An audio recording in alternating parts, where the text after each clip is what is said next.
Penciptaku telah berjanji kepadaku bahwa di dunia nantinya aku akan dianugerahkan kepada seorang malaikat yang luar biasa untuk menjagaku, merawatku, serta mengajari aku bagaimana caranya melihat dunia.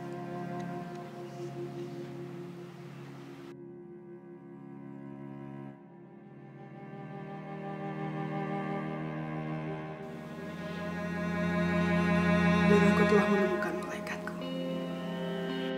Aku memanggilnya Ama. Dia adalah malaikat paling luar biasa yang diciptakan Tuhan untukku. Dia telah mengajariku tersenyum dalam menghadapi hidup. Dia mengajarkanku banyak hal.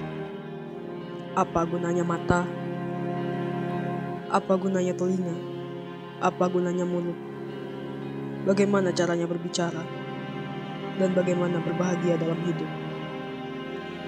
Banyak hal penting yang telah beliau ajarkan kepadaku.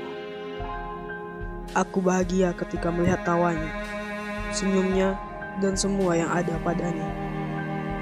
Bersamanya aku hidup. Bersamanya aku dapat merasakan apa itu bertahan dan apa itu bahagia. Lalu apa jadinya ketika bukan kaulah yang menjadi malaikatku? Aku akan berantakan. Tak ada tujuan. Aku bisa menangis, tapi aku tak tahu kenapa aku menangis. Aku bisa tertawa, tapi aku tak yakin tertawa untuk siapa. Aku hampa, dan bahkan mungkin aku tak akan pernah merasakan apa itu bahagia.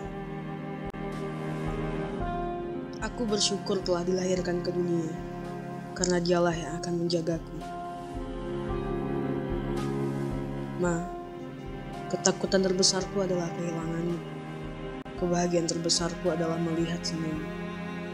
Serta kesempurnaanku adalah bersamamu. Hai malaikatku, teruslah bersinar layaknya mentari pagi yang memberi kehangatan kepada kami. Ma, terima kasih telah bertahan sejauh ini. Semoga Tuhan selalu meridhoi umurmu, selalu memberi kesehatanmu dan mengangkat penyakitmu.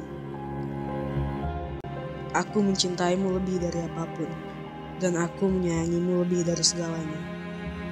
Hai Ma, malaikatku, mentari pagiku.